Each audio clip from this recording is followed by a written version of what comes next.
марҳилаи дуюми чемпионати Тоҷикистон байни дастаҳои Лигаи Якумро дастаи Равшан дар шаҳри Кӯлоб бо ғалабаи хонагӣ оғоз намуд. Бояд гуфт ки дастаи Равшани шаҳри Кӯлоб дар ин бозӣ бо дастаи Моҳири ноҳияи Овон майдондорӣ намуда ғалабаи хеле мушкилро ба даст овард. Дар дидори имрӯза нахуст меҳмонон бартариро ба даст гирифта дар дақиқаи 20-уми бозӣ баъди голи хеле зебои Алишер Кӯганов бо ҳисоби 1-0 ба пеш баромаданд. Бояд гуфт ки ба голи задаи меҳмонон дастаи Равшан зуд ҷавоб гардонид. Дар дақиқаи 22-уми бозӣ баъди нофаҳмиҳо дар назди дарвозаи меҳмонон Сафарали Каримов аввалин шуда ба тӯб расид ва ҳисоби бозиро баробар 1-1 намуд. Дастаи соҳибони майдон дар қисмати аввали бозӣ баъди як партофти Сафарали Каримов бо голи задаи Наврӯз Рустамов ба пеш баромаданд. Қисмати аввали бозӣ бо ҳисоби 2-1 бар нафъи дастаи Равшан ба анҷом расид. Дар оғози қисмати дуюми бозӣ бошад ҳамлавари бо маҳорати дастаи Моҳир Баҳровар Ҳалимов дар дақиқаи 47-уми бозӣ ҳисобро баробар 2-2 намуд. ҳарчанд дастаи Равшан чанд маротиба дар назди дарвозаи меҳмонон ҳамлаҳои пайдарпай созмон медод, вале ба задани гол муваффақ намешуд. Дар дақиқаи 60-уми бозӣ бошад боз ҳам Баҳровар Ҳалимов ба задани гол шарафёб шуда дастаи худро бо ҳисоби 3-2 ба пеш баровард. Бо гузаро шудани 10 дақиқа саъитараш дар дақиқаи 70-уми бозӣ ҳамлавари дастаи Равшан Наврӯз Рустамов баъди партофти Умедҷон Бадалов голи дуюми худро ба самар расонида ҳисоби бозиро баробар 3-3 намуд. ҳарчанд дар идомаи бозӣ дастаи Равшан бештар ҳолатҳои хавфнокро дар назди дарвозаи меҳмонон созмон медод, вале дар дақиқаи 73-уми бозӣ ҳамлавари бо маҳорати дастаи Моҳир Баҳровар Ҳалимов боз ҳам ба задани голи сеюми худ шарафёб шуда дастаи Моҳирро бо ҳисоби 4-3 ба пеш баровард. Дар яке аз ҳуҷумҳои созмондодаи дастаи Равшан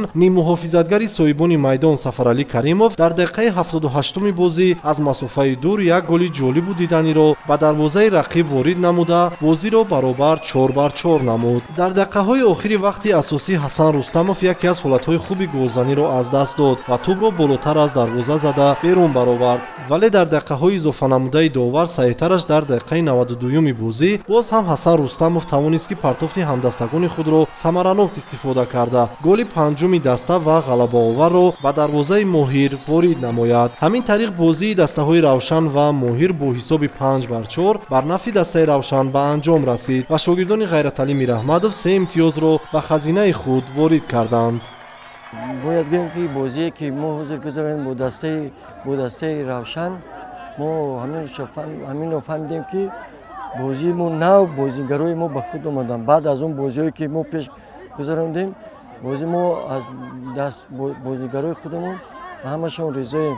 Дар бозии мо буд моментҳое буд ки мо бояд аз он моментҳо истифода мебурдем, акнун натонистанд моментҳо истифода, чунки бозӣ тамоман ҳарду даста дар ин рӯз бозиga аъло сифати нишон доданд. бозии имрӯза чӣ хеле амангонда маълум буд, бозӣ бисёр бозии вазмӣ гузашт ки мо 3 рӯз пеш бо ин даста дар шаҳри Ёвон бозӣ доштем. мо бо ҳисоби 5 ғалаба кардем. мумкин бачаҳо аз ҳисоби ки даста Раух хеле нописандӣ карданд ки бозишон созам нарафт, баъд бачаҳо ҳам бозии хубам нишон дода натонистанд. дастаи Моҳир хай чӣ хеле ки дидин шумо якумин дастае ки дар дастаи Равшани Кӯлоб 4 гол мезана, ҳамин дастаи бо дар шаҳри Кӯлоб дар майдони хидмат. хай мо аз ҳисоби мо дар ғалаба дар кор буд, бачаҳо бо дар охир кӯшиш кардан, меҳнат кардан, 2-3 голи задем ки ғалаба кардем. дастаи панчери ноҳияи Ҷалолиддини Балхӣ дар варзишгоҳи худ тими Ваҳдати шаҳри Ваҳдатро қабул намуд. дар пайти аввал бозингарони дастаи Панчер ва Ваҳдат чандин маротиба барои кушодани ҳисоби бозӣ кӯшишу талош менамуданд, аммо қисмати аввал без задани гол ба анҷом расид. дар пайти дуюми рақобат низ бозингарони ҳарду даста барои кушодани ҳисоб ва ғалабаи дастаашон кӯшиш ба харҷ медоданд, вале ин имконатҳои ба амал омадаро хуб истифода карда натавонистанд. ҳамин тариқ вохӯри дастаҳои Панчери ноҳияи Балхӣ ва Ваҳдати шаҳри Ваҳдат 0-0 ба охир расид.